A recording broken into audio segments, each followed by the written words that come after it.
عزیز دوستوں بزرگوں، آج ہم ماہ رمضان المبارک کے آخری جمعۃ المبارک کی ان بابرکت اور قبولیت والے لمحات میں اللہ تبارک و تعالیٰ جل شانہ کے گھر میں حاضر ہوئے ہیں، اور ماہ سیام اپنی تمام تر برکتوں کے ساتھ اس عالم میں جلوہ فرما ہوا، اور اب یہ مہینہ اپنی رخصت کی طرف بڑھ رہا ہے۔ عزیز دوستوں بزرگوں، اللہ تعالیٰ نے اس دنیا کی زندگی کے ہر سانس کو ہمیں بطور امانت عطا فرمایا ہے۔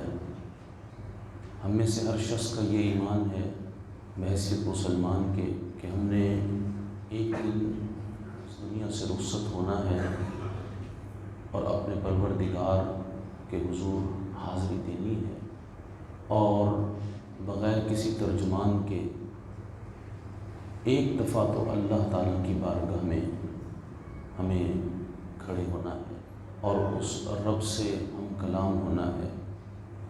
اس پوری زندگی کا حساب میدان محشر میں ہونا ہے۔ اگر ہم قرآن مقدس میں غور و فکر کریں تو انسان کی زندگی کے 3 مراحل اللہ تبارک و تعالیٰ جل شانہ نے بیان فرمائے ہیں۔ ایک انسان کی زندگی کا وہ مرحلہ ہے جسے قرآن نے ضعف کہا ہے، کمزوری کہا ہے۔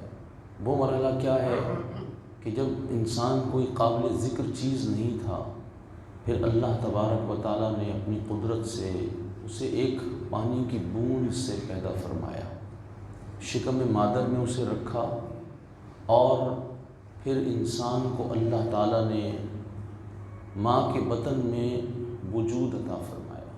خون کی پھٹک سے اللہ نے انسان کو تخلیق کر دیا، اور یہ انسان پھر بچپن کی حالت میں جب ماں کے پیٹ سے باہر آیا تو یہ بچپن جو کہلاتا ہے، اسے قرآن نے فرمایا کہ یہ کمزوری کی کیفیت ہے۔ ابھی بچے کی آنکھیں خود نہیں کھلتی، ہاتھ پیر آہستہ آہستہ حرکت کرتے ہیں، پھر آہستہ آہستہ آنکھیں کھلتی ہیں اور وہ اس دنیا میں آ جاتا ہے۔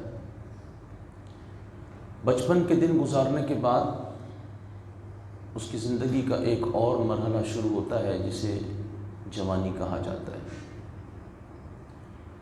اور جوانی گزارنے کے بعد پھر قرآن کریم نے فرمایا کہ اس کو ہم نے پھر ایک کمزوری کی طرف پھیر دیا ہے، وہ ہے بڑھاپا۔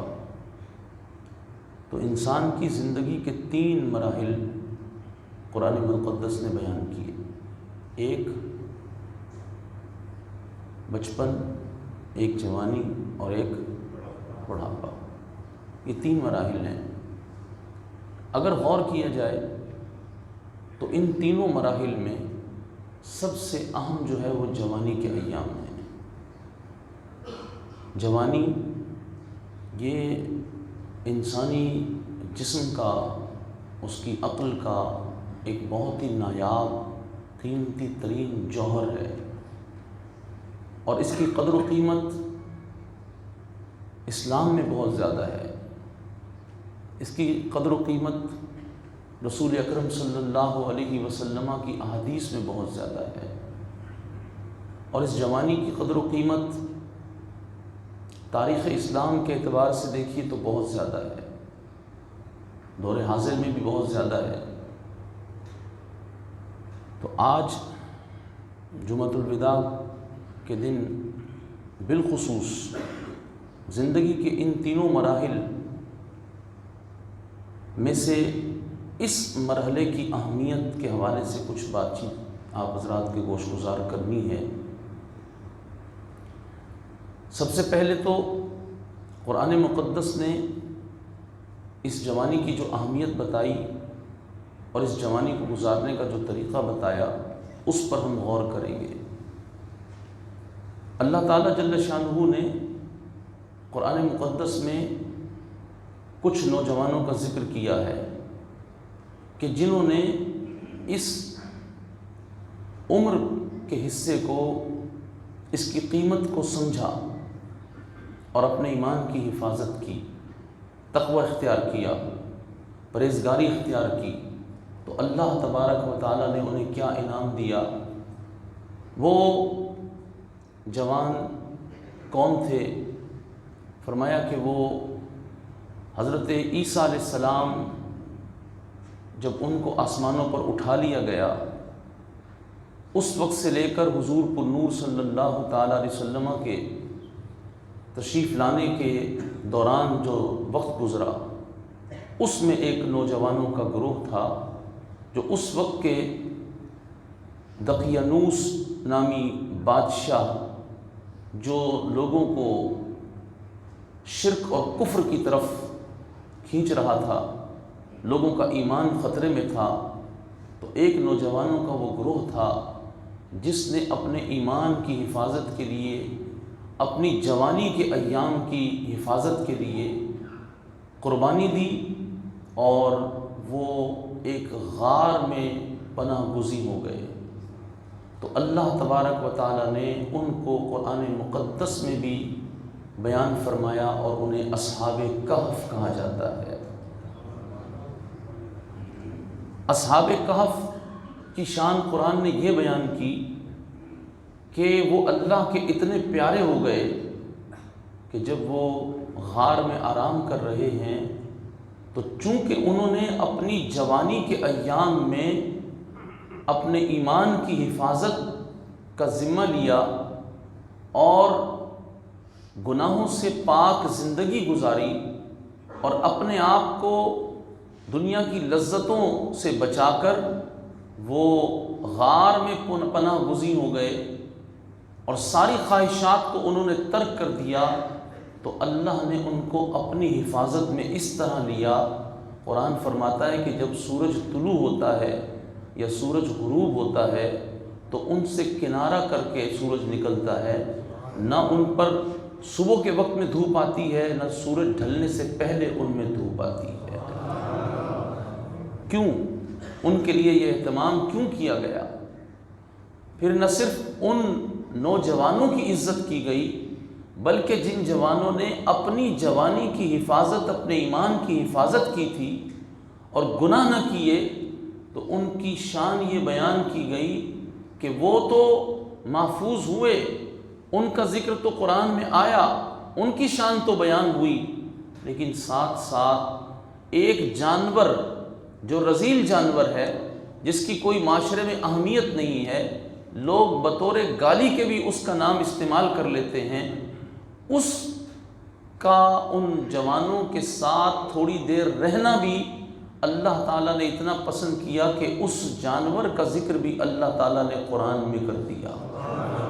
وَكَلْبُهُمْ بَاسِطٌ ذِرَاعَيْهِ بِالْوَسِيطِ، قرآن نے فرمایا کہ وہ کتا جو اصحاب کہف کے ساتھ تھا، وہ ان کے ساتھ ساتھ اس غار کی طرف چلا گیا، وہ تو اپنا ایمان بچانے جا رہے تھے، وہ تو اپنی جوانی کی حفاظت کرنے جا رہے تھے، وہ تو تقوی اور پرہیزگاری اختیار کرنے جا رہے تھے، حالانکہ کتا جو ہے وہ تو مکلف بھی نہیں ہے، اس سے کوئی حساب کتاب بھی نہیں ہونا، اس کے ایمان کا بھی مسئلہ نہیں، اس کی جوانی کی حفاظت کا مسئلہ بھی نہیں، لیکن وہ اللہ والوں کے ساتھ ہو گیا، وہ اللہ والوں کا پیارا ہو گیا، تو اب وہ ان کے ساتھ جو چلا، تو نہ صرف قرآن نے اس کتے کا ذکر کیا، کلبہم، ان کا کتا، صرف کلب نہیں بلکہ ان کا کتا، نیکوں کا کتا، صرف کتا جو تھا اس کو نہیں ذکر کیا بلکہ کہا کہ جس حیت میں، جس کیفیت میں وہ اللہ والوں کے سنگ جا کے بیٹھ گیا، وہ تو غار میں چلے گئے، وہ غار کے باہر بیٹھ گیا، اس نے اپنی کلائیاں آگے کی طرف پھیلا لی، یعنی ہاتھ اپنے اس نے آگے کر لیے، پاؤں پیچھے کر لیے، اللہ کریم نے اسی کیفیت میں اس کا بیان قرآن میں محفوظ کر دیا ہے۔ کلبہم باسط ذراعیہ بالوسیط، وہ اپنی کلائیوں کو پھیلا کر لیٹا ہوا ہے ان کے غار کے سامنے، اور رب ذوالجلال اس کا ذکر قرآن میں فرما رہا ہے۔ تو آپ اندازہ کر سکتے ہیں کہ جن نوجوانوں نے تقوی اختیار کیا، پرہیزگاری اختیار کی، ایمان کی حفاظت کو اختیار کیا اور گناہوں کی زندگی کو ترک کر دیا، تو ان کو اللہ نے انعام عطا فرمایا۔ ان کے ساتھ ساتھ اگر کسی جانور کی نسبت ہو گئی، اللہ نے اس کا بھی ذکر قرآن میں بیان کر دیا۔ تو عزیز دوستو، زندگی کا یہ جو شعبہ ہے جوانی، یہ بہت اہم ہے، اس لیے کہ بچپن میں انسان کو جوانی کی تمنا ہوتی ہے، اور جب جوان ہو جاتا ہے تو بڑھاپے کی تمنا کوئی نہیں کرتا، لیکن جب وہ سن رسیدہ ہو جائے، بوڑھا ہو جائے، اس کے بالوں میں سفیدی آ جائے، اس کی سماعت کمزور ہونے لگے، اس کی کمر میں درد ہونا شروع ہو جائے، اس کو اٹھتے بیٹھتے تکلیف محسوس ہونے لگ جائے، تو اب پھر وہ جوانی کی تمنا کرتا ہے۔ تو پتہ یہ چلا کہ یہ زندگی کا سب سے اہم شعبہ ہے، اہم عمر کا حصہ ہے، اور اس حصے کی حفاظت یہ ہر اعتبار سے لازم ہے۔ اور ایک مسلمان بچہ جو ابھی سن بلوغت سے نکل کر جوانی کی حدود میں قدم رکھ رہا ہے، اس کی جوانی کی اہمیت بہت زیادہ ہے، کیونکہ اس سے اسلام کا مستقبل، دین کا مستقبل وابستہ ہے۔ اور یہ بچہ جو اس جوانی کی حدود میں قدم رکھ رہا ہے، اگر یہ تقوی اور پرہیزگاری کے ساتھ پاک صاف ستھری جوانی میں قدم رکھے، اور اللہ رب ذوالجلال کی عبادت، اللہ تبارک و تعالیٰ کی بارگاہ میں جھکنے کا اسے شوق ہو، اور اس کے دل میں ایمان کی حلاوت موجود ہو، اس کے دل میں حضور پر نور سید عالم صلی اللہ تعالیٰ علیہ وآلہ وسلم کا عشق موجزن ہو، اور اس کو اللہ تبارک و تعالیٰ کا خوف اور خشیت میسر ہو، آپ اندازہ کیجئے گا حدیث پاک سے کہ ایسے جوان کی جوانی کی قیمت رسول اکرم صلی اللہ علیہ وسلم نے کیا بیان فرمائی۔ حضور پر نور علیہ السلام نے فرمایا، جو اس حالت میں جوانی کو پہنچا، یعنی اس نے ابھی جوانی کو پہنچا نہیں تھا، لیکن پہلے سے وہ اللہ تبارک و تعالیٰ کی بارگاہ میں ایک متقی بندے کی حیثیت سے آگے بڑھ رہا تھا، فرمایا جو اس حالت میں جوانی کو پہنچا، جو عبادت کا شوقین تھا، جو متقی تھا، پرہیزگار تھا، نبی پاک علیہ السلام نے فرمایا کہ اللہ تعالیٰ اس کی ذات میں 90 صدیقوں کا ثواب جمع فرما دے۔ 90 صدیقوں کا ثواب۔ صدیق جو ہے یہ ولایت کا بلند ترین درجہ ہے۔ یہ پرہیزگار ہو کر، اپنے رب کا پیارا ہو کر، اس نے ہر سانس میں اپنی جوانی کی حفاظت کی، شب و روز نفس کے ساتھ اس نے جہاد کیا، اور یہ اسلام کے لیے ایک مفید مسلمان ثابت ہونے جا رہا ہے، تو اس کے ہر قدم پر اللہ تعالیٰ نے ایسا اجر رکھا ہے کہ 90 صدیقوں کا، ولیوں کی اتنی اعلیٰ قسم، اللہ کے قرب کی اتنی اعلیٰ مثال، فرمایا کہ اللہ تعالیٰ نے اس کو ایسا اجر عطا فرمانا ہے۔ تو آج بالخصوص میں جمعۃ الوداع کے دن ان بچوں سے یا ان بچوں کے والدین سے کہ جن کو اللہ تعالیٰ نے اولاد دی ہے، اور ان کی اولاد اب بچپن سے آگے بڑھ کر جوانی کی حدود میں قدم رکھنے جا رہی ہے، یا وہ نوجوان جو خود یہاں موجود ہیں، یا وہ جو بھرپور جوانی کی زندگی گزار رہے ہیں، اور یہ سن بلوغت سے لے کر 40 سال کی عمر تک یہ جوانی کہلاتی ہے۔ اس کے بعد سن کہور ہے، یہ 50 سال کی عمر ہے، اور اس کے بعد بڑھاپا شروع ہو جاتا ہے۔ تو یہ جو عمر کا حصہ ہے، یہ اللہ تبارک و تعالیٰ جل شانہ کی عنایتوں میں سے، اس کی خاص عنایتوں میں سے ہے کہ جس کو اس وقت زندگی کے اندر تقوی پرہیزگاری کی نعمت نصیب ہو جائے۔ کیوں کہ اس وقت انسان کے اندر جو قوت ہوتی ہے، وہ گناہ اور نیکی دونوں کی قوتیں پورے جوش پر ہوتی ہیں۔ گناہ بھی بڑی آسانی کے ساتھ کیا جا سکتا ہے، کیونکہ ہاتھ گناہ کی طرف آسانی سے اٹھے گا، آنکھ گناہ کی طرف آسانی سے اٹھے گی، زبان گناہ کی طرف آسانی سے چلے گی، قدم گناہ کی طرف آسانی سے اٹھیں گے، بہت آسانی کے ساتھ گناہ تک اپروچ ہو سکتی ہے۔ اور اسی کیفیت میں عبادت کرنا بھی بہت آسان ہو جاتا ہے، رکوع کرنے میں کوئی مشکل نہیں ہے، سجدے کے لیے آپ چاہیں تو دن بھر میں کئی 100 سجدے بھی کر جائیں تو مشکل نہیں ہے، کیونکہ ابھی جسم میں قوت ہے، طاقت ہے۔ بوڑھا آدمی، اس کے لیے گناہ کرنا ویسے ہی مشکل ہو چکا ہے، کئی اعتبار سے وہ گناہوں کی طرف قدم نہیں بڑھا سکتا، گرچہ بوڑھا گناہگار تو اللہ کے نزدیک بہت بدترین ہے، لیکن دیکھا جائے تو بوڑھا آدمی جو ہے اس کے لیے گناہ کرنا تو مشکل ہے، جوان کے لیے آسان ہے۔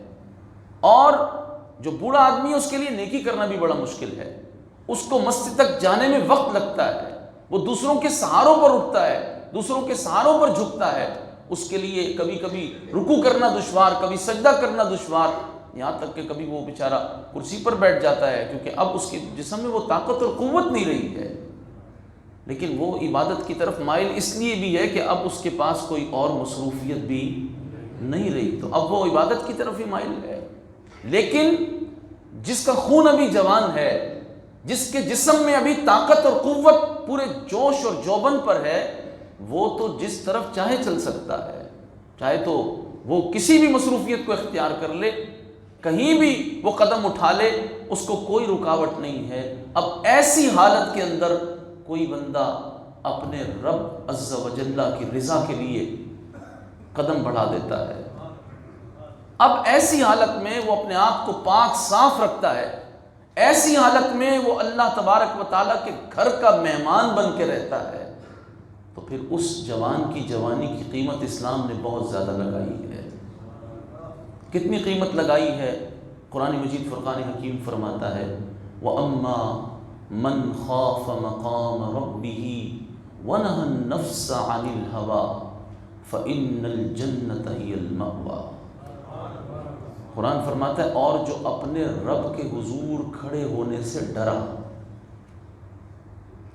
جو اپنے رب کے حضور، سارے بولیں، کھڑے ہونے سے ڈرا، اسے اس بات کا خوف ہوا کہ میں اپنی زندگی کا حساب اپنے رب کے حضور کیسے دوں گا، گرچہ یہ پوری زندگی کے لیے ہے، جب بھی وہ ڈرا، لیکن اس کا جو اصل حصہ ہے وہ جوانی سے تعلق رکھتا ہے۔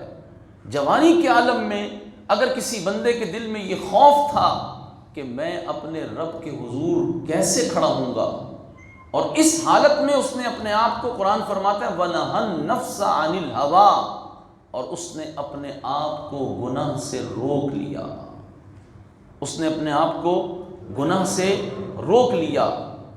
تو اس حالت کے اندر جب وہ اپنے آپ کو گناہ سے روک لے گا تو اس کے لیے قرآن نے کیا اعلان کیا؟ فرمایا فَإِنَّ الْجَنَّةَ هِيَ الْمَأْوَىٰ، تو بے شک، کوئی شک نہیں اس بات میں، بے شک جنت ہی اس کا ٹھکانہ ہے، جنت اللہ نے اس کے لیے رکھی ہے۔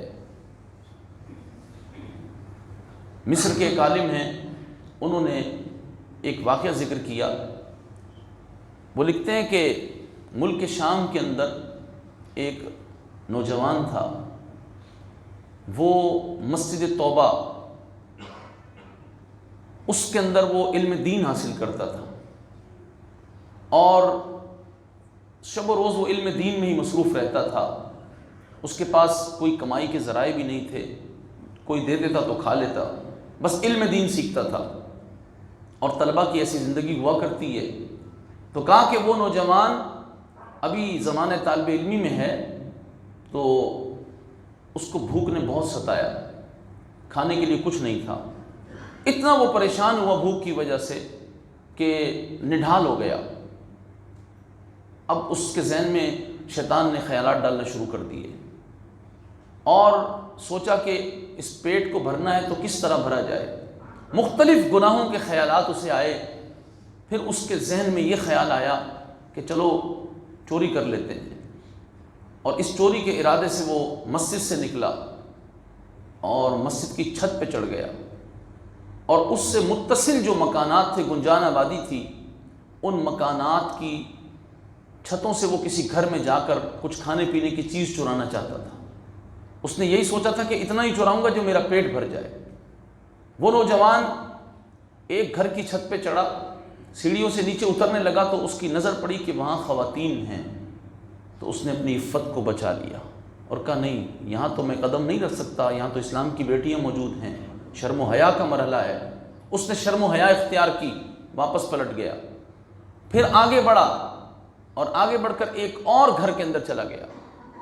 ایک اور گھر کی سیڑھیوں سے نیچے اترا تو اس میں کھانے کی خوشبو آ رہی تھی، بھوک کئی دن کی تھی، کھانے کی خوشبو سونگھ کر اور بڑھ گئی، آگے بڑھا اور جہاں کھانا پک رہا تھا وہاں گیا تو وہاں کوئی بھی نہیں تھا، ہنڈیا بالکل تیار تھی اور اس میں عالم لکھتے ہیں کہ بیگن پکے ہوئے تھے اور وہ بالکل تیار ہی ہو رہے تھے۔ شدت کی بھوک تھی، اس بھوک میں اس نے اس ہنڈیا کا ڈھکنا کھولا اور ایک بیگن اس نے گرم گرم اٹھا کر منہ میں رکھ لیا۔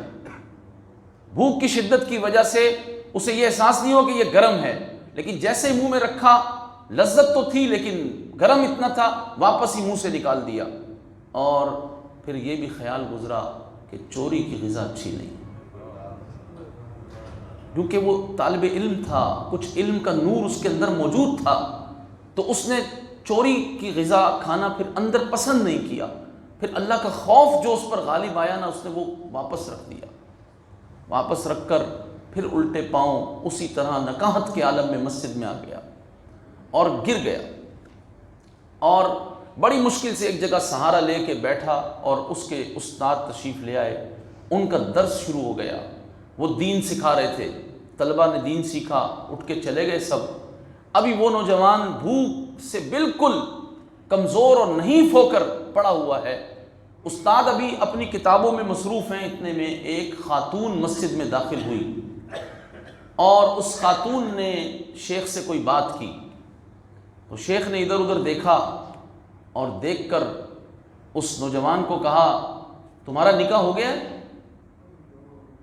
اس نے کہا کہ حضور میرا نکاح کہاں ہوا ہے، میں تو ایک غریب طالب علم ہوں اور یہاں دین سیکھنے پڑا ہوں۔ فرمایا نکاح کرو گے؟ اس کے دل میں خیال آیا کہ میں تو پہلے ہی بھوک سے پریشان ہوں، کھانے کے لیے پیسے نہیں ہیں، تو نکاح میں کیا کروں گا؟ استاد کو کہا کہ میں جس حالت میں ہوں میں ہی جانتا ہوں۔ استاد نے کہا نہیں، یہ خاتون آئی ہے، یہ کہتی ہے کہ میرے شوہر کا انتقال ہو گیا تھا اور اب وقت گزر گیا ہے اور میرا کوئی والی وارث نہیں ہے اور ایک مرد کا سہارا مجھے چاہیے زندگی گزارنے کے لیے۔ یہ خاتون ہے، اس کے ساتھ اس کا چچا بھی ہے، یہ کہتی ہے کہ میرا نکاح کر دیا جائے تاکہ میں عفت کے ساتھ کسی حفاظت میں زندگی گزاروں، تو میرے نزدیک اس وقت تم طالب علم ہو، لہٰذا میں تمہارا نکاح اس عورت کے ساتھ کرتا ہوں۔ شیخ نے کہا اسی حالت میں اس نوجوان کے ساتھ گواہ اکٹھے کر کے نکاح پڑھا دیا۔ وہ خاتون جو اجنبی ہو کر آئی تھی اب اس کے لیے اس کی بیوی ہو گئی۔ کہا میرے ساتھ چلو۔ وہ بیچارہ لڑکھڑاتا ہوا نکاحت کے عالم میں اس کے ساتھ اس کے گھر گیا۔ گھر جا کر اس خاتون نے اس کو بٹھایا اور بٹھا کر کہا کہ آپ کے لیے میں کچھ کھانے کے لیے لاتی ہوں، لیکن وہ نوجوان حیران تھا کہ اس گھر میں بھی وہی کھانے کی خوشبو آ رہی تھی جس میں پہلے وہ آیا تھا، خوشبو وہی تھی۔ اب وہ خاتون جب کھانا سامنے لائی تو وہ پکے ہوئے بینگن تھے جو اس نوجوان کے سامنے اس نے پیش کیے، اور وہ خاتون کہنے لگی عجیب بات یہ ہے کہ پتہ نہیں کون آیا تھا، کیسا چور تھا کہ جو آیا ایک بینگن میں اس نے منہ مارا ہے لیکن واپس رکھ گیا ہے، پتہ نہیں کیسا چور تھا۔ وہ نوجوان زارو زار رونے لگا اور اس نے پوری بات بتائی کہ میں ہی ہوں کہ جو اس سے پہلے اس گھر میں داخل ہوا تھا، لیکن اللہ کا خوف آ گیا اور میں نے چوری کا کھانا اندر اتارا نہیں۔ تو وہ خاتون جو صالحہ اور نیک تھی اس نے کہا دیکھو تم نے اپنے رب کے لیے ایک حرام چیز کو چھوڑا تو اللہ تعالیٰ نے تمہارے لیے حلال کا کتنا عظیم بندوبست کیا، وہ کھانا بھی اور جس کی ملکیت میں وہ کھانا تھا وہ بھی تمہاری ملکیت میں دے دیا، اس کا مال بھی تمہارے سپرد کر دیا اور اس کا سب کچھ تمہارے حوالے کر دیا، اب تم میرے مالک بن چکے ہو۔ یہ اللہ تبارک و تعالی جل شانہ نے جوانی کے عالم میں اپنے منہ میں جانے والی غذا کی حفاظت کرنے والوں کو انعام عطا فرمایا۔ وَأَمَّا مَنْ خَافَ مَقَامَ رَبِّهِ وَنَهَى النَّفْسَ عَنِ الْهَوَىٰ فَإِنَّ الْجَنَّةَ هِيَ الْمَأْوَىٰ۔ عزیز دوستو، یہ زندگی اللہ تبارک و تعالیٰ کی بڑی امانت، اور جوانی بالخصوص بڑی امانت ہے۔ اس موضوع کو میں نے اختیار کیوں کیا اور جوانوں کو تقوی پرہیزگاری سے مرصع کرنے کے لیے قرآن و حدیث میں جو ارشاد فرمایا گیا وہ میں آپ حضرات کے سامنے کیوں رکھنا چاہتا ہوں، اس کی وجہ میں بتاؤں گا۔ ساتھ ساتھ یہ سنتے جائیں کہ اللہ تبارک و تعالی جوانی کی حفاظت کرنے والوں کو کس قدر مقام و مرتبہ عطا فرماتا ہے۔ حدیث پاک میں فرمایا، صحیحین کی حدیث ہے کہ 7 افراد ایسے ہیں کہ قیامت کے دن جب کوئی سایہ نہیں ہوگا، اللہ انہیں اپنے عرش کے سائے میں جگہ عطا فرمائے گا، اور ان میں سے ایک وہ شخص ہے جس نے اپنی جوانی پرہیزگاری میں گزاری۔ جو جوانی میں پرہیزگار رہا، رب ذوالجلال محشر کی دھوپ سے بچا کر اسے فرمائے گا آ جاؤ میرے عرش کے سائے میں آ جاؤ۔ جوانی کے بارے میں ارشاد فرمایا، الشباب شعلۃ من الجنون، جوانی یہ جنون کا ایک شعلہ ہے۔ ایک جگہ فرمایا شعبۃ من الجنون، یہ شباب جو ہے یہ جنون کا، پاگل پن کا ایک شعبہ ہے، اور ایک جگہ فرمایا شعلہ، یہ شعلے کی طرح ہے جوانی۔ اور یہ کرتی کیا ہے؟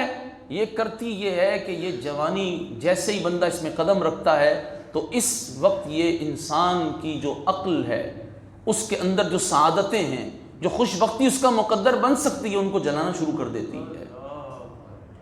اور اگر کوئی خوش نصیب سمجھ جائے کہ اس جوانی کے عالم میں مجھے اپنے رب عز و جل کی یاد سے دل لگانا ہے اور میں نے اپنے رب کو راضی کرنا ہے، تو پھر وہ جوان بڑا خوش بخت اور خوش نصیب ہوتا ہے۔ یہاں تک کہ حدیث پاک میں ارشاد فرمایا کہ جو اس عمر میں اللہ کی رضا پر راضی رہے، تقدیر الہی پر راضی رہے، اور اللہ فرماتا ہے کہ جو میرے دیے ہوئے رزق پر راضی رہے اس عمر کے اندر، اللہ فرماتا ہے کہ میں اسے میرے نزدیک وہ بہت سارے فرشتوں کی مثل ہے۔ وہ جوان میرے نزدیک فرشتوں کی مثل ہے۔ کون؟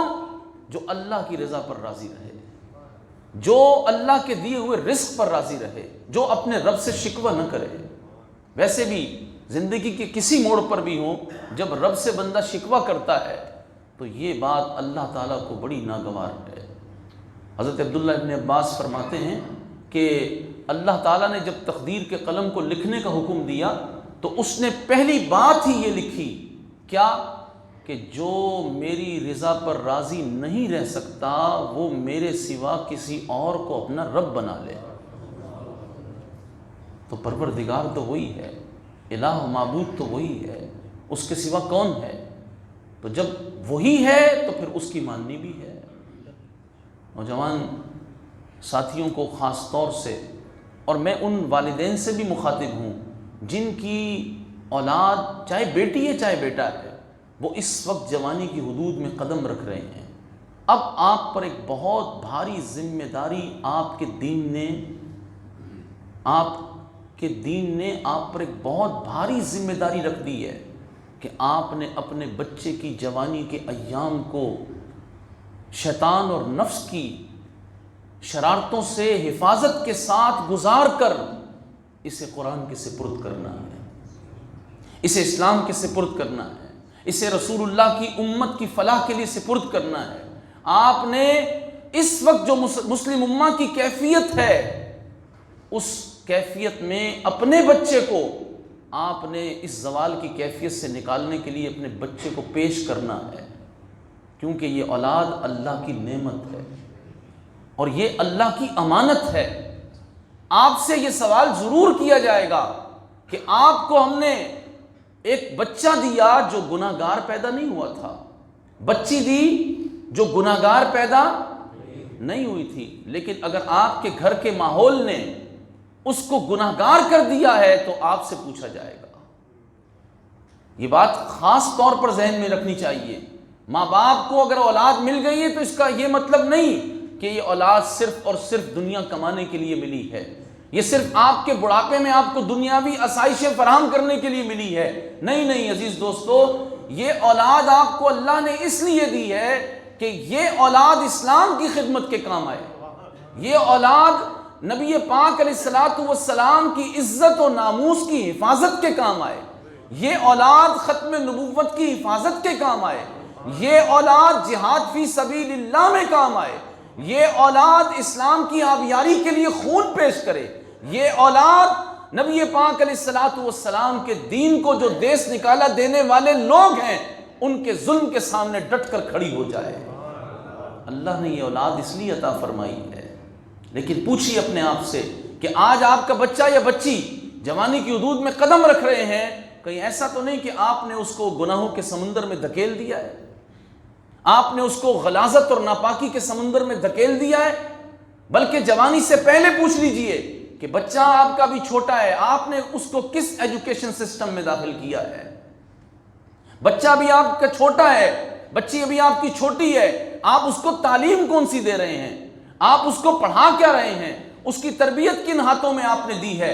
اگر آزاد فکر کے ہاں آپ نے اس کو چھوڑ دیا ہے، لبرل مائنڈڈ لوگوں کے پاس آپ نے اس کو بھیج دیا ہے، دین بیزار لوگوں کے پاس آپ نے بھیج دیا ہے جو کہتے ہیں دین الگ چیز ہے اور آخرت الگ چیز ہے، اور جناب یہ دنیا کی زندگی جو ہے اس کی ترقی کے راز ہمارے پاس ہیں۔ وہ آپ کے بچوں کو اگر 8-9 گھنٹے اسلام اور اسلام کے اصل اصول، رسول اللہ کی محبت، قرآن حدیث نہیں پڑھا رہے تو پھر آپ نے بہت خسارے کا سودا کر لیا ہے، کیونکہ یہ بچہ جس ماحول میں بچپن گزارے گا جوانی میں یہ اس کی طرف اور تیزی سے بڑھے گا، اور ہو سکتا ہے کہ یہ بچہ آپ کے وہم و گمان میں بھی نہ ہو کہ جس ایجوکیشن سسٹم میں آپ نے اس کو ڈالا ہے وہاں رہ کر یہ ملحد ہو جائے، اللہ تبارک و تعالی جل شانہ کی قدرتوں کا منکر ہو جائے۔ کیونکہ آج یہود و نصارہ نے مسلمانوں کی جو تعلیم گاہیں ہیں، بلکہ یہ کہیے کہ تعلیم گاہیں بنائی انہوں نے ہیں۔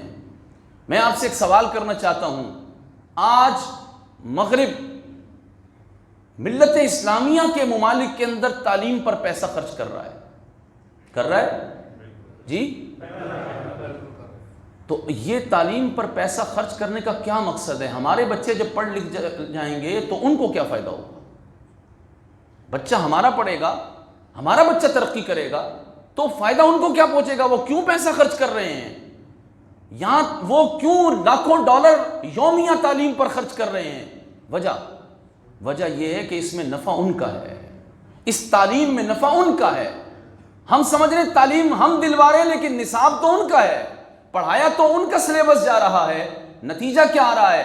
آج ایک پوری نسل ایسی کھڑی ہو چکی ہے، تیار ہو چکی ہے کہ جو معاذ اللہ اللہ تبارک و تعالی جل شانہ کی ذات کی قدرتوں کی منکر ہوتی جا رہی ہے، وہ رسول اللہ کے دین کا انکار کر رہی ہے، وہ ختم نبوت کے عقیدے میں متزلزل ہو رہی ہے، وہ ناموس رسالت کے مسئلے پر خاموش بیٹھی ہوئی ہے۔ اور آپ نے دیکھا کہ اب نوجوانوں کو گمراہ کرنے کے لیے کتنی تیزی کے ساتھ تعلیمی اداروں کا جال بچھایا گیا۔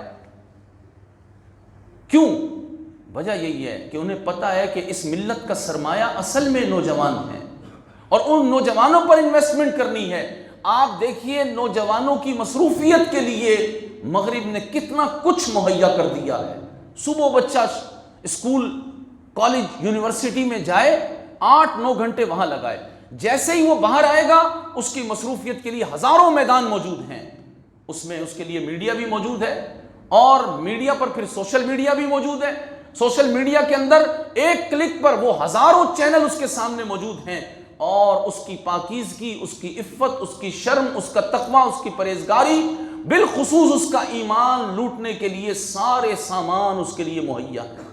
اور ماں باپ اولاد کے سامنے سر جھکا کر کہتے ہیں کیا کریں، مجبوری ہے، ترقی کا دور ہے، بچہ یہ نہیں سیکھے گا تو کہاں جائے گا، بچیاں کیا کریں، بچیوں کے پاس اور کوئی کام تو نہیں ہے، چلو۔ اور اب تو سکولز نے، کالجز نے انٹرنیٹ کے ذریعے سے بچوں کو ہوم ورک دینا شروع کر دیا تھا، اور اب جو کرونا کا ڈرامہ رچایا گیا اس میں تو یہ بات طے ہو گئی ہے کہ انہوں نے تعلیم کو بھی سمیٹ کر آن لائن کر دیا ہے، مدارس کو بھی وہ آن لائن لانا چاہتے ہیں تاکہ ہر چیز ان کی نگاہ میں رہے اور ان کے مطلب اور مقصد کے مطابق چلتی رہے، اور جو وہ چاہتے ہیں وہ پیش کیا جائے۔ اب ہمارے جو فکری خیالات تھے، جو صحبت کے ذریعے سے استاد جو کچھ پہنچانا چاہتا تھا، اس کے بیچ میں انہوں نے ایک ایسی درار ڈال دی ہے کہ اب صحبت کا اثر ختم، بلکہ میڈیا کا اثر ان کے ذہنوں پر آنا شروع ہو گیا ہے۔ یہ بہت بڑا لمحہ فکریہ ہے۔ مسلمان حکمرانوں کی جو کیفیت ہے وہ تو اپنی جگہ پر ہے، اور آپ حضرات چونکہ اس سسٹم میں آ چکے ہیں، لہٰذا آپ کا پلٹنا بھی بہت مشکل نظر آتا ہے کہ آپ صرف اللہ کے لیے لوجہ اللہ، اللہ کو راضی کرنے کے لیے اپنی اولاد کو قرآن و سنت کے نور سے منور کریں۔ آپ کے ذہن میں یہ خیال یقین کی حد تک پہنچ چکا ہے کہ اگر میرا بچہ صرف دین پڑھے گا تو اس کو روٹی کون دے گا؟ میں آپ سے اگر ووٹنگ کراؤں اس وقت مسجد کے اندر، تو آپ مجھے ووٹ دیں گے اس بات پر کہ یہ ایسا حقیقت نہیں ہے کہ آپ کے ذہن میں یہی خیال ہے کہ اگر یہ عصری علوم جن کا اتنا بڑا نصاب موجود ہے اور ترقی کی ساری راہیں وہی نظر آ رہی ہیں، قرآن پڑھنے والا بچہ بھی کیا ترقی کر سکتا ہے؟ کیا حدیث پڑھنے والا بچہ ترقی کر سکتا ہے؟ کیا فقہ پڑھنے والا بچہ ترقی کر سکتا ہے؟ کیا رسول اللہ کے دین پر عمل پیرا ہونے والا اس کا پیٹ بھر سکتا ہے؟ یہ یقین اب ہمارے دلوں کے اندر جگہ پا گیا ہے، اور اسی بنیاد پر ہم نے اپنے بچوں کو دین سے روکنا شروع کیا۔ لیکن یہ بھی ایک حقیقت ہے کہ جن ماں باپ کی آنکھ کھلنا شروع ہوئی ہے وہ اب سر پکڑ کے رو رہے ہیں کہ اب میری لحد سامنے تیار ہے، مجھے اب 4 بندوں نے کاندھا دے کر جب لے کر جانا ہے تو مجھے چھوڑ آئیں گے، میں نے واپس آنا ہے، لیکن میرا بیٹا ایسا نہیں ہے کہ جو میرا جنازہ پڑھا سکے، میرا بیٹا ایسا نہیں ہے کہ میرے جنازے کے ساتھ وہ الحمد سے پڑھنا شروع کرے تو والناس تک پورا قرآن پڑھ دے، میری لحد پہ کھڑے ہو کر وہ قرآن پڑھنے کے قابل نہیں ہے، کیونکہ میں نے اس کو اسی سسٹم آف ایجوکیشن میں ڈال کر اس کی جوانی کو تو میں نے تباہ و برباد کر دیا۔ شاید کسی کی آنکھ کھلی ہوئی، مجھے نہیں معلوم آپ حضرات کی کیا کیفیت ہے، لیکن شاید کہ آپ کی آنکھ کھلی ہوئی ہو۔ اگر نہیں کھلی ہوئی تو آج جمعۃ الوداع رسمی طور پہ مت منائیے، آپ اپنی اولاد کے بارے میں سوچئے، کیا سوچیں گے آپ نے اس کو 120 گز کا، 240 گز کا، 400 گز کا، مرلے 2 مرلے 5 مرلے کا مکان دے دیا ہوگا وراثت میں، لیکن سوچئے کہ آپ نے اس سے اپنی آخرت کا کیا نفع حاصل کیا ہے آپ کے پاس ایسی بیٹی کہ جو شرم و حیا کے دوپٹے میں لپٹی ہوئی ہو؟ ہے آپ کے پاس ایسی بیٹی جو گھر کے اندر قرآن مجید فرقان حکیم کی تلاوت کرتی ہو، تہجد گزار ہو؟ ہے آپ کے پاس ایسی بیٹی کہ جس کے دوپٹے کا واسطہ دے کر ہم دعا مانگے تو وہ دعا قبول ہو جائے؟ ہے آپ کے پاس ایسا نوجوان بیٹا کہ جو آپ کے پیچھے نبی پاک علیہ الصلوۃ والسلام کی امت کو بھی سہارا دے اور آپ کی قبر میں بھی قرآن کا نور داخل کرے؟ ہے آپ کے پاس؟ اگر نہیں ہے تو سوچئے اور تیار کیجئے، اللہ کی ضمانت کو سمجھئے اور اس کی قدر کیجئے۔ اور وہ جوان جن کو اللہ تعالیٰ نے یہ جوہر عطا فرمایا ہے کہ ابھی ان کے پاس ساری قوت طاقتیں موجود ہیں، وہ جس طرف چاہیں قدم رکھ سکتے ہیں۔ دیکھیے 2 راستے ہیں، قرآن نے ذکر کیے جگہ جگہ پر، ان الابرار لفی نعیم و ان الفجار لفی جحیم۔ 2 راستے ہیں، ایک جنت کا راستہ، ایک دوزخ کا راستہ ہے۔ اور جنت اور دوزخ ملتی کیسے ہے؟ ہمارے آقا و مولا حضور پر نور سید عالم صلی اللہ تعالی علیہ وآلہ وصحبہ وبارک وسلم نے فرمایا، تمہیں کوئی چیز جنت سے قریب نہیں کر سکتی سوائے اس کے کہ جس کام کا میں نے تمہیں حکم دیا ہے وہ کرو۔ جنت کے مالک تو رسول اللہ ہے۔ حضور نے فرمایا تمہیں جنت کے قریب کوئی چیز نہیں کر سکتی، صرف ایک ہی چیز کر سکتی ہے، جو میں نے کہا ہے وہ کرو، تمہیں جنت کے قریب کر دے گی۔ پھر حضور نے کیا فرمایا؟ فرمایا تمہیں کوئی چیز جہنم سے نہیں بچا سکتی سوائے اس کے کہ جس کام سے میں نے تمہیں روکا ہے اس سے باز آ جاؤ، اس سے باز آ جاؤ، اس سے باز آ جاؤ۔ دنیا اور آخرت دونوں کی ضرب تقسیم آپ کسی صورت میں بھی کر کے دیکھ لیں، ہر کامیابی کا ایک ہی راستہ ہے، وہ نبی پاک علیہ الصلوۃ والسلام کے قدمین طیبین طاہرین ہیں۔ وہ حضور کی غلامی ہے، وہ حضور کا عشق ہے، وہ حضور کی محبت ہے، وہ حضور کی تعظیم ہے، وہ حضور کی توقیر ہے، وہ حضور کی شان ہے، وہ حضور کی عزتیں ہیں۔ اس کے سوا کوئی کامیابی کا راستہ نہیں ہے۔ اگر آپ کی اولاد رسول اللہ کی محبت کی اسیر ہے، قسم بخدا وہ آپ کے لیے آخرت میں بہت بڑا سرمایہ ہے۔ اگر آپ کا بچہ عشق رسول صلی اللہ تعالی علیہ وسلم کی گرمی میں رہ کر پھر دشمنان اسلام کو للکارتا ہے تو میں آپ کو صحیح کہہ رہا ہوں کہ اصل میں وہی اس ملت کا بھی سرمایہ ہے اور آپ کا بھی سرمایہ ہے۔ لیکن آج نوجوانوں کو گمراہ کرنے کے لیے اتنی بڑی دلدل تیار کی گئی ہے۔ آپ کیا سمجھ رہے ہیں کہ آپ کو یہ جو ریفریشمنٹ کے نام پر میڈیا نے کام شروع کیا اور اس کے علاوہ جو ماحول پیدا کیا گیا، اگر آج مسلمان بچے سے اس جمعہ کے دن رمضان کے مہینے میں سوال کیا جائے نا کہ تمہارے لیے آئیڈیل کیا ہے، تو وہ کسی ایکٹر کا نام لے گا، کسی کھلاڑی کا نام لے گا، کسی فلاسفر کا نام لے گا. اس کو پتہ نہیں کہ قرآن نے کیا فرمایا، لَقَدْ كَانَ لَكُمْ فِي رَسُولِ اللَّهِ أُسْوَةٌ حَسَنَةٌ. اس کو پتہ نہیں ہے. اگر بچے سے پوچھا جائے کہ بیٹا اب تم جوانی کی حدود میں قدم رکھ رہے ہو، ذرا بتاؤ تو صحیح کہ تمہارا مطمع نظر کیا ہے، مقصود و مطلوب کیا ہے، تو وہ یہی کہے گا کہ میرا مقصود یہی ہے کہ میں نے پہلے تعلیم حاصل کرنی ہے. بالکل ٹھیک ہے، کرنی چاہیے. اچھا پھر کیا کرو گے؟ پھر میں نے جاب کرنی ہے، یا میں نے کاروبار کرنا ہے. پھر کیا کرو گے؟ پھر میں نے گھر بنانا ہے. پھر کیا کرو گے؟ پر شادی بیاہ، یہی تو زندگی کی بہاریں ہیں، یہ لوٹوں گا. اس کے بعد کیا کرو گے؟ بس پھر بڑھاپا ہے. یہی زندگی کا فلسفہ وہ بیان کر سکتا ہے. اور ادھر نبی اکرم صلی اللہ تعالی علیہ وسلم نے اپنی نگاہ عنایت سے اپنے غلاموں کو جو درس دیا، اس کی شان کیا ہے؟ حضرت سیدنا سعد حضرت خیثمہ کے بیٹے ہیں، میدان بدر میں حضور جانے لگے ہیں، سعد جوان ہیں اور حضرت خیثمہ کی عمر بڑھ رہی ہے. باپ کہتا ہے میں نے جہاد فی سبیل اللہ کے لیے جانا ہے، بیٹا کہنے لگا نہیں میں جوان ہوں، میں نے جانا ہے. دونوں باپ بیٹا آپس میں اس بات پر بحث و مباحثہ کر رہے ہیں، میں نے جانا ہے. وہ کہتا ہے میں نے جانا ہے. کہا چلو حضور کے پاس چلتے ہیں، حضور جس کو کہیں گے وہ جائے گا. اللہ اکبر. حضور پر علیہ الصلوۃ والسلام کی بارگاہ میں گئے تو نبی پاک علیہ الصلوۃ والسلام نے دونوں کو دیکھ کر حضور خوش ہو گئے. فرمایا قرعہ ڈال لو، قرعہ ڈال لو، قرعہ اندازی کر لو.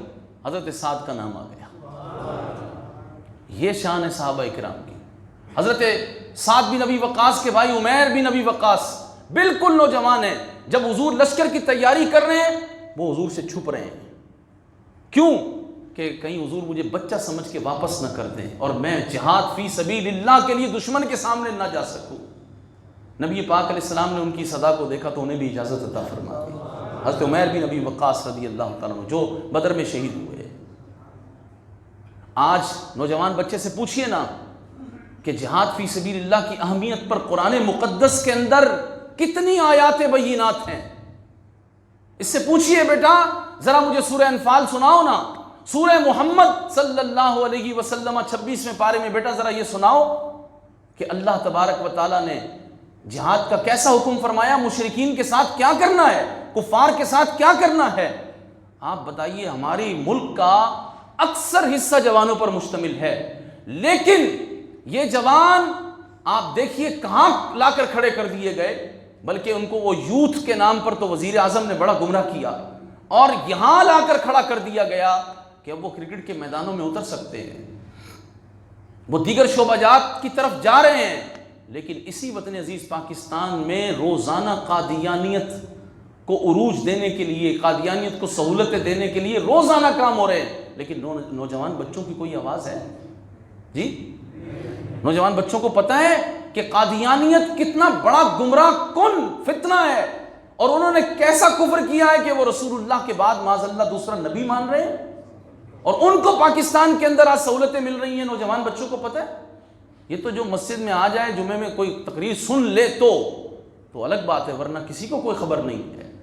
آج کس قدر تیزی کے ساتھ گمراہی پھیل رہی ہے اور مسلمان بچیوں کی عفت کشمیر سے لے کر برما تک، برما سے لے کر فلسطین تک، یمن، ملائیشیا، عراق، سب جگہ آپ دیکھ لیجئے کیا کچھ نہیں ہو گیا، کیا کچھ نہیں ہو گیا. اور وہ منتظر ہیں کہ کوئی ایک تو اٹھے. تو وہ منتظر رہیں گی کیونکہ ہم نے ان کو انتظار کے لیے چھوڑ دیا ہے. محمد بن قاسم کی عمر 17 سال ہے.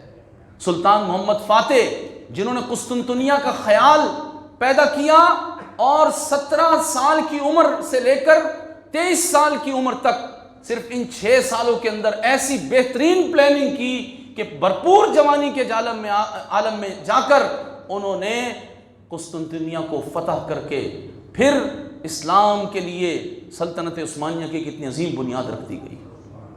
لیکن ہمارے بچوں کو یہ خبر ہے کہ ہم نے جا کر رسول اللہ کے دین کی حفاظت کے لیے آگے بڑھنا ہے. ہمارے بچوں کی جوانیاں برباد کرنے کے لیے بہت سامان جمع ہو چکا ہے اور بہت مشکل ہے، بہت مشکل ہے۔ میں محراب و منبر پر بیٹھ کر بڑی ذمہ داری سے آپ کو کہہ رہا ہوں کہ بہت مشکل ہو گیا ہے کہ آپ کا بچہ بالکل صاف ستھرا پاکیزہ متقی پرہیزگار بن کے زندگی گزار سکے۔ اتنی بڑی جنگ ہے یہ، آپ کو اپنے گھر میں ہی لڑنی ہے یہ جنگ، کہ آپ اپنے بچے کو رسول اللہ کے دین کا عاشق کر دیں، حضور کی ناموس و عزت کی حفاظت کا عاشق کر دیں، اس کو بار بار حضور کی محبت کا درس گھول کر پلا دیں۔ یہ کام آپ کے ذمے ہے، اور اگر آپ نے نہیں کیا تو آپ نے بہت بڑے خسارے کا سودا کیا۔ آج جمعۃ الوداع، کیونکہ اکثر لوگوں کو اس کی تقریر یاد رہ جاتی ہے، باقی تقریریں یاد نہیں بھی رہتی، اس لیے میں نے اس موضوع کو اختیار کیا کہ والدین کو ان کی ذمہ داری کا احساس دلایا جائے، جوان بچوں کو ان کی جوانی کی حفاظت کا احساس پیدا کیا جائے، تاکہ کچھ تو ملت کے لیے سرمایہ جمع ہو سکے۔ ہم تو لٹ چکے ہیں اس وقت، ہم لٹ چکے ہیں اس وقت۔ ہمارے نزدیک کرکٹ کا بلہ بچوں کے نزدیک اہمیت اختیار کر گیا ہے کہ کرکٹ کا جو بیٹ ہے وہ بڑی اہمیت کا حامل ہے، یہاں تک کہ اس کی بولیاں لگتی ہیں یہ فلاں کرکٹر کا بلہ ہے لہٰذا یہ اتنے ڈالر میں بکے گا۔ لیکن میں کہتا ہوں اگر بولی لگنی چاہیے تھی نا، قیمت لگنی چاہیے تھی، تو کس چیز کی لگنی چاہیے تھی؟ 1929 میں جب ایک شخص نے رسول پاک علیہ الصلوۃ والسلام کی شان میں گستاخی کی تھی، تو اس بدبخت ملعون کو جس خنجر سے قتل کیا غازی علم دین شہید نے، حقیقت یہ ہے کہ اس خنجر کی بولی لگنی چاہیے۔ ایک طرف ہے بلہ، ایک طرف ہے بال، اور ایک طرف ہے وہ خنجر جس سے گستاخ رسول مارا گیا، جس سے غازی عبد القیوم شہید نے بھری عدالت میں گستاخ رسول کو قتل کر دیا اور کہا کہ حضور کے گستاخ کا انجام یہی ہوگا۔ ایک طرف وہ ہے۔ آج آپ ذرا بچوں کے سامنے دونوں چیزیں رکھ کے پوچھیں بیٹا کیا اٹھاؤ گے، کیا تمہیں پسند ہے، تو بچہ کبھی اس خنجر کی طرف ہاتھ نہیں بڑھائے گا کہ جس سے گستاخ رسول کو مارا گیا۔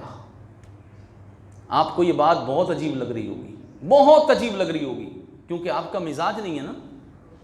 آپ کو تو وہ چاہیے بس ادھر امام صاحب سلام پھیرے اور جنت میری جھولی میں اور میں جنت میں، بس ڈائریکٹ جنت کی بات کیوں نہیں کرتے؟ ڈائریکٹ جنت کی بات کیوں نہیں کرتے؟ جبکہ حضور نے ڈائریکٹ جنت کی بات نہیں کی ہے۔ حضور نے تو فرمایا ہے کہ اللہ نے جنت کو مشکلات کے اندر چھپایا ہوا ہے اور جہنم کو خواہشات میں۔ تو ہم خواہشات کے پیچھے چل کر جہنم کی طرف جانے کو پسند کر رہے ہیں، لیکن جنت پہ جانے کے لیے ان مشکلات کو کون برداشت کرے گا؟ اور بلکہ یوں کہا جائے گا امام صاحب آپ جمعے کی تقریر کر رہے ہیں یا دہشت گردی کی تعلیم دے رہے ہیں؟ بچوں کو کرکٹ سے روک کر غازی علم دین شہید کے خنجر کی باتیں کر رہے ہیں؟ ارے غازی علم دین شہید کے خنجر کی صرف میں بات نہیں کر رہا، یہ خنجر اللہ اکبر، یہ تو اعلیٰ حضرت امام اہل سنت سے کوئی پوچھے، اعلیٰ حضرت سے کوئی پوچھے۔ کیوں کہ ہمارے ہاں ایک مزاج ہے، ہم مصطفیٰ جان رحمت پہ لاکھوں سلام سلام رضا پڑھتے ہیں نا، اور الحمدللہ یہ ہمارے لیے نصاب عشق مصطفیٰ ہے۔ جب ہم پڑھتے ہیں ہمارے دلوں کو ایمان کا بڑا عروج ملتا ہے۔ لیکن کبھی اس کا ایک شعر آپ نے پڑھا ہو، اعلیٰ حضرت امام اہل سنت نے تو رسول پاک علیہ الصلوۃ والسلام کا خنجر نہیں، حضور کے خنجر سے جو آواز آتی تھی اس کی بات بھی اپنے سلام میں کی ہے۔ جی ہاں، اعلیٰ حضرت نے کیا کہا؟ فرمایا وہ چکا چاک خنجر سے آتی صدا۔ اتنے ٹھنڈے بندے ہیں آپ لوگ۔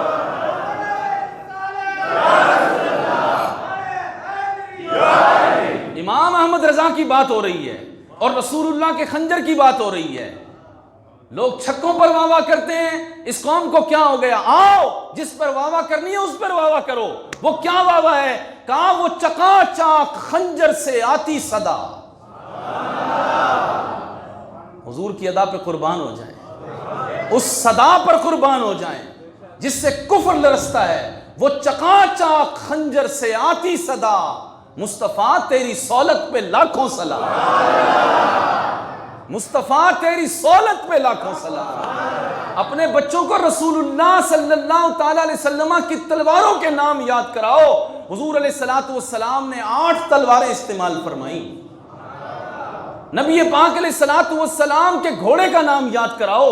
حضور نے کس رنگ کا گھوڑا پسند فرمایا وہ بھی یاد کراؤ۔ نبی پاک علیہ الصلوۃ والسلام کی اونٹنیوں کے نام یاد کراؤ. نبی پاک علیہ الصلوۃ والسلام بدر میں جب تشریف لے گئے تو حضور علیہ الصلوۃ والسلام کی شجاعت تو یاد کراؤ. سارے صحابہ کہتے ہیں کہ اس کائنات میں سب سے زیادہ اشجع جو ذات ہے وہ رسول اللہ کی ذات ہے. حضور کی بہادری کے قصے کیوں نہیں سناتے؟ لوگ مکی زندگی کی باتیں سنا رہے ہیں بس. آج کل مولوی پکڑ لیے میڈیا نے اور ان کو 50-50 ہزار کے چیک دے کر، لاکھ کے چیک دے کر انہیں کہہ دیا گیا ہے کہ تم نے مکی زندگی میں حضور کا صبر بیان کرنا ہے. بس کافروں نے ستایا تو بس تم نے یہ بیان کرنا ہے حضور نے صبر کیسے کیا. اور یہ بھی بہت بڑا دھوکہ ہے، کیونکہ مکی زندگی کے اندر اگر کافر حضور کو ستاتے تھے تو حضور تو صبر کرتے تھے. رب ذوالجلال فرماتا انا کفیناک المستہزئین. یہ کیوں نہیں بتاتے؟ ولید بن مغیرہ نبی پاک علیہ الصلوۃ والسلام کو ستانے لگا ہے مکی زندگی کے اندر. حضور کے بارے میں اس نے جنون کی نسبت کی تو رب ذوالجلال نے پورا قہر، پورا غضب، پورا جہنم اس پر انڈیل کر رکھ دیا. رب ذوالجلال نے اس کی 10 بری خصلتوں کو اللہ تعالیٰ نے سورہ قلم میں بیان کر دیا. میں نے یہاں ذکر کیا ہے وہ درس قرآن کے اندر. اور اللہ تعالیٰ نے فرمایا بڑی قسمیں کھانے والا، جھوٹ بولنے والا، تانے دینے والا، بخیل، ادھر کی ادھر لگانے والا، یہاں تک کہ رب ذوالجلال نے فرمایا ہماری آیتوں کا انکار کرنے والا. اور پھر فرمایا عُتُلٍّ بَعْدَ ذَلِكَ زَنِيمٍ. اے محبوب یہ جو آپ کی بے ادبی اور گستاخی کر رہا ہے اس کی اصل میں خطا ہے، یعنی یہ حرام زادہ ہے. کوئی پڑھے گا ٹی وی پر یہ آیت؟ کیونکہ ٹی وی کا دین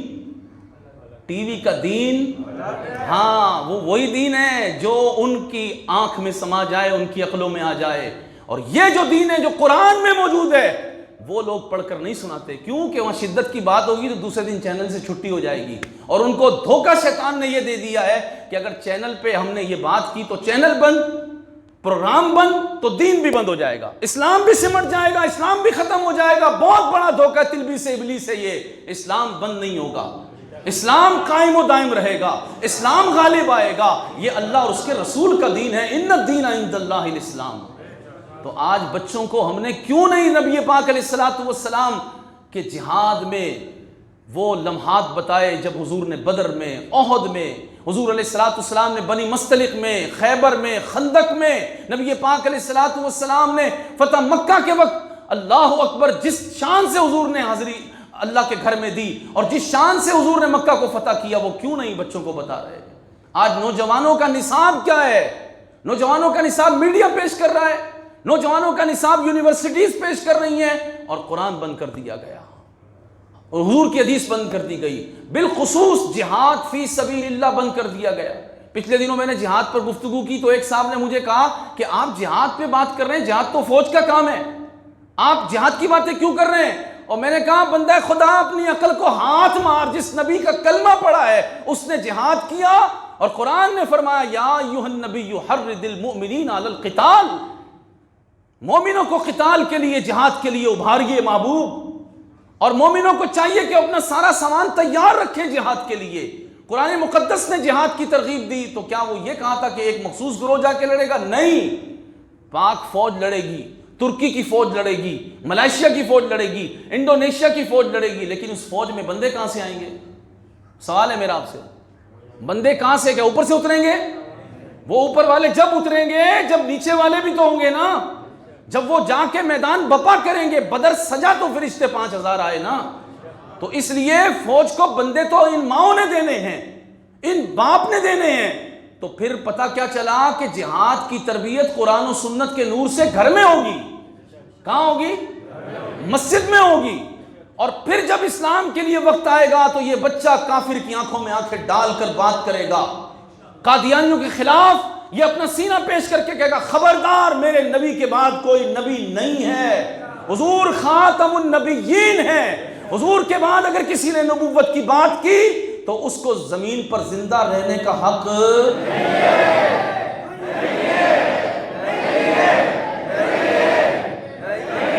آواز سب کی آنی چاہیے.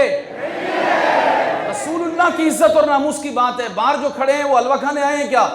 وہ بھی کہیں نا رسول اللہ کے بعد کوئی نبی، اور جو ختم نبوت پر ایمان نہ رکھے اس کو زندہ رہنے کا حق بھی نہیں ہے. نبی پاک صلی اللہ تعالی علیہ وسلم کی عزت و ناموس کا مسئلہ کائنات کا سب سے اہم پہلا آخری بس مسئلہ یہ ہے کہ دنیا کے اندر حضور کی عزت ہے تو سب کچھ ہے، باقی کچھ نہیں ہے دنیا میں۔ ان نوجوان بچوں کو کون یہ درس دے گا؟ افواج پاکستان یا دیگر اسلامی ممالک کی افواج، ان کو جو پروڈکشن چاہیے وہ ہمیں تیار کر کے دینی ہے۔ کیوں کہ جب وہ اس وردی میں سجے، جب وہ ہندو بنیے کی چوٹی کاٹنے کے لیے جائے، جب کشمیر کی بچیوں کی آہو بکا ہو رہی ہو، تو پھر جب وہ جائے جہاد فی سبیل اللہ کے لیے تو اس کے سامنے قرآن کا نور موجود ہو۔ بچوں کے خون کو کون گرم کرے گا؟ اسی لیے تو حضور علیہ السلام کا یہ منبر ہے کہ جہاں سے خطبے پڑھے جاتے تھے، جہاں سے درس دیا جاتا تھا، اور پھر حضور میدان جہاد میں لے جا کر اپنی امت کے جوانوں کو خطبہ ارشاد فرماتے تھے۔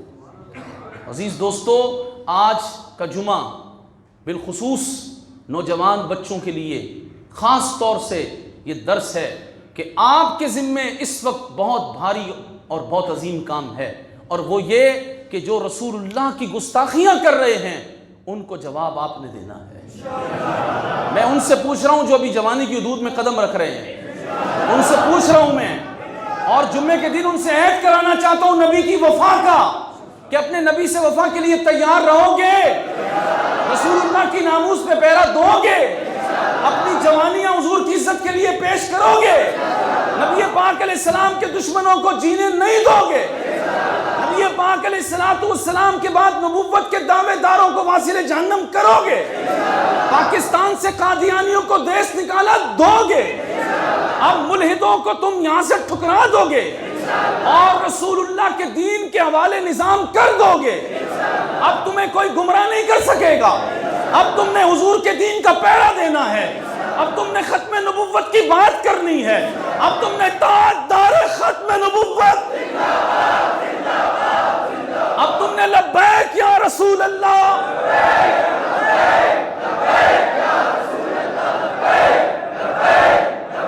اب تم نے کہنا ہے اب کسی کی بات نہیں سنی جائے گی۔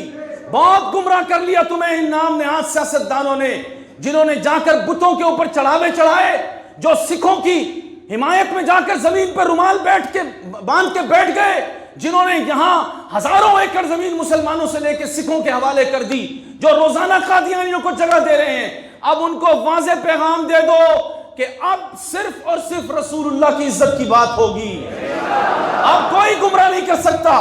اب نوجوان بچوں کو چاہیے کہ وہ اب اپنے محبوب علیہ السلام کے جلووں سے منور اپنی زندگی گزاریں، وہ قرآن و حدیث کے نور سے منور اپنی زندگی گزاریں، اب وہ علم دین سے منور اپنی زندگی گزاریں، اور اب کسی گمراہ کی بات میں نہیں آنا ہے، ورنہ پاکستان کا مستقبل بہت خطرناک ہے۔ پاکستان کے حالات اچھے نہیں ہیں، اور پاکستان کے حالات کو سنوارنے کا صرف ایک ہی راستہ بچا ہے کہ یہ نوجوان صرف رسول اللہ کی عزت و ناموس کی بات کریں، اور نظریہ پاکستان کے لیے جو قادیانی قدغن لگا رہے ہیں، جو لبرل قدغن لگا رہے ہیں، جو میڈیا کے دجال قدغن لگا رہے ہیں، جو اس وقت بیٹھ کر سیاستدان لوگوں کو گمراہ کر رہے ہیں، ان کے پاس ایسے وزراء ہیں جو علماء کی عزت کو تار تار کرنے کے لیے انہوں نے رکھے ہوئے ہیں، ان لوگوں کے خلاف اب نوجوانوں کو کھڑے ہونا ہے۔ ان کے خلاف کھڑے ہونے کا طریقہ یہ ہے کہ پاکستان کے لیے صرف ایک آواز آنی چاہیے نوجوانوں کی طرف سے، اور وہ وہی آواز ہے جو 47 میں گونج رہی تھی کہ پاکستان کا مطلب کیا، پاکستان کا مطلب کیا، پاکستان کا مطلب کیا، دستور ریاست کیا ہوگا، دستور ریاست کیا ہوگا۔ بس یہ اگر بچے نعرہ لگانا شروع کر دیں تو پھر جیسے 47 میں مسلمانوں نے ہندوؤں سے، سکھوں سے اور انگریزوں سے نجات پا لی تھی، اب ان نام نہاد ان کے ایجنٹوں سے نجات پائے گئے، اب نجات پانے کا وقت آ گیا ہے۔ اور انشاءاللہ تعالی اگر یہ روش مسلمان بچوں کی ہو گئی کہ ناموس رسالت کے لیے وہ پہرے دار بن گئے، تو پھر انشاءاللہ بلاد اسلامیہ میں اس وقت جو مسلمان بچے، بچیاں، بوڑھے، عورتیں جس قسم و پرسی اور جس کیفیت میں زندگی گزار رہے ہیں اس کا کچھ مداوع ہم کر سکیں گے۔ شاید کہ تیرے دل میں اتر جائے میری بات۔